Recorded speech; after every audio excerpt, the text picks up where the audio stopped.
Want to see how cool God is? So, you know the story of Jesus' birth, where the wise men, the Magi, show up and everyone is like, where did these guys even come from? It feels like they just appear out of nowhere. How did they know where to go? How did they know who Jesus was? How did they even know to look for a king? And then scripture drops this random little detail. It says that they came from the east. Why does it matter where they came from if this is the only place that they're ever mentioned? I mean, why even tell us that? Well, because with God, no detail is ever without purpose. Nothing is just a throwaway line. And if you ever think that something in your life is pointless or God couldn't use it or it feels like just this weird cliff note in your story, I promise you, at some point he will weave it in to the main storyline. He will make it part of the main tapestry and bring good out of it. So let's go back 600 years before Jesus is born in the book of Daniel.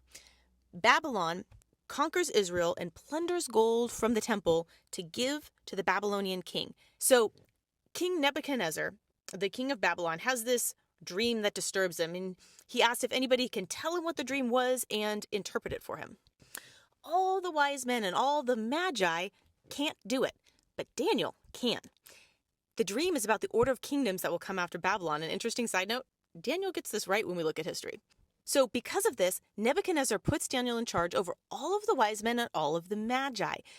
Daniel 2:48 specifically uses that term. It says he is made chief over the Magi. They are now under his leadership. He is put over the entire prophetic system of Babylon. And then Daniel goes on to give one of the most famous messianic prophecies of about the 70 weeks, which is about when the Messiah will appear, along with many other details about him. So these Magi spend the rest of their lives learning under Daniel, hearing these prophecies, and they pass them down to their children and their children's children and their children's children. Babylon is modern-day Iraq. It is to the east of Nazareth. So when Matthew tells us that the wise men came from the east, it is not random. It's not filler. It is pointing us back to Babylon, back to Daniel, back to a story that's been already in motion for 6 centuries.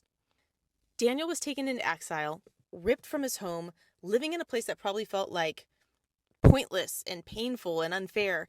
Daniel's exile wasn't a detour. It was God's strategy to announce Jesus to the nations. Daniel never saw the star. He never stood in Bethlehem. But because he was faithful in Babylon, the world recognized its king. So if your life feels like it's in this side cliff note story right now, if you feel stuck in a place that you didn't choose, remember this. With God, nothing is filler.